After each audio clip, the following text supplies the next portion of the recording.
Mesdames, Messieurs, bonjour et bienvenue à vous à ce condensé des actualités de la semaine sur Taibi TV. Voici les titres. Démarrage lundi 16 septembre dernier de la rentrée scolaire et universitaire 2024-2025 au Bénin. Constat effectif sur le terrain par les 3 ministres de tutelle. Célébration de la fête de la Gani Aniki du vendredi 13 au dimanche 15 septembre 2024. L'honorable Kora Gunuzime témoigne sa proximité. C'est donc tout pour les titres. Le développement, c'est tout de suite.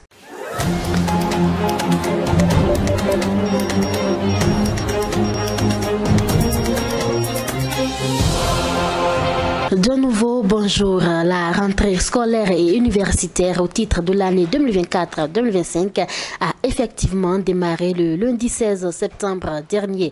Le top a été lancé dans la commune de Savè, département des Collines, et a connu la présence des 3 ministres de l'enseignement.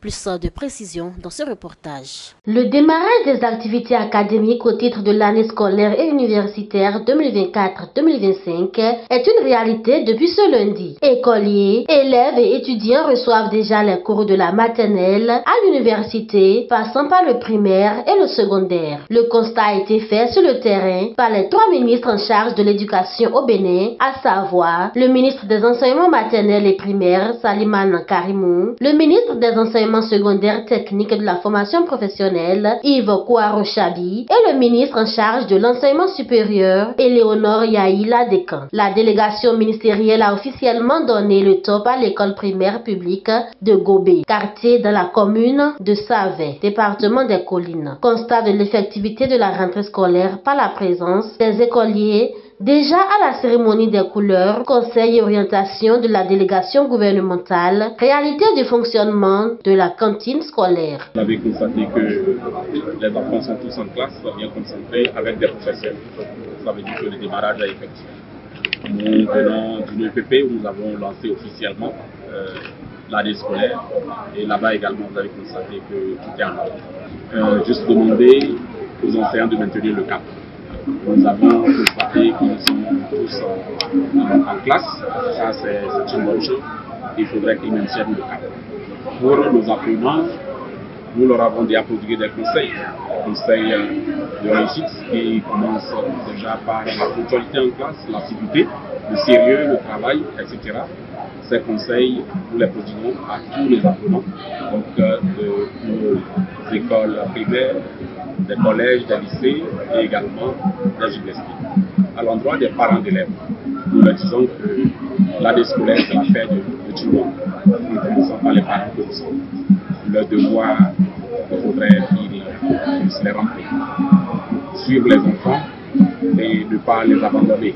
S'assurer que les enfants apprennent les leçons, s'assurer que les enfants vont effectivement en classe. On parle toujours éducation dans ce condensé des actualités, promotion de l'éducation et de l'excellence en milieu scolaire. Les élèves de l'arrondissement de Kilibo dans la commune de Ouessé reçoivent des mains de Moukaïla Amadou, des kits scolaires et des vélos pour les résultats brillants dont ils ont fait preuve l'année scolaire écoulée.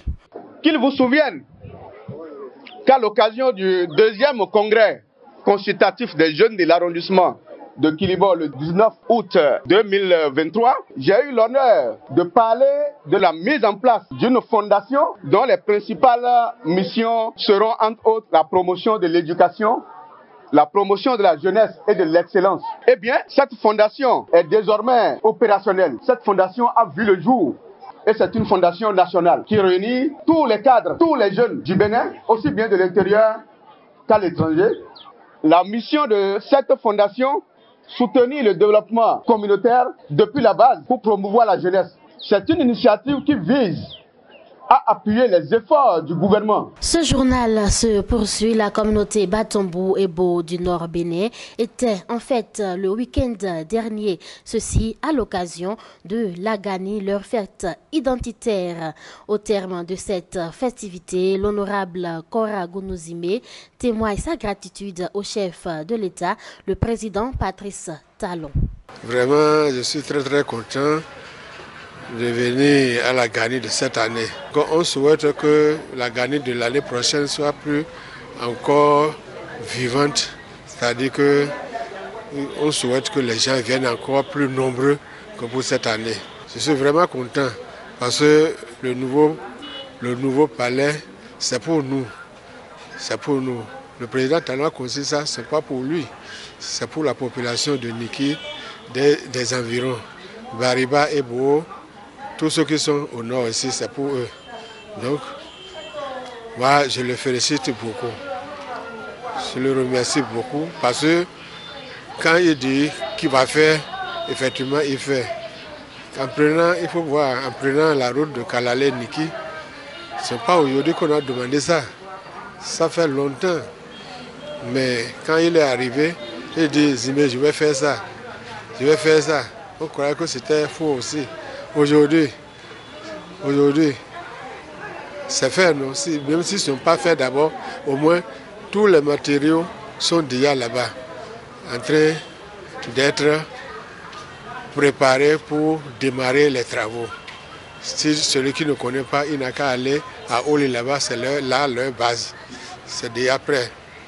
Donc, effectivement, bientôt, si ce ne sont pas les pluies diluviennes là qui gênent, ils auraient déjà même commencé le bitumage là.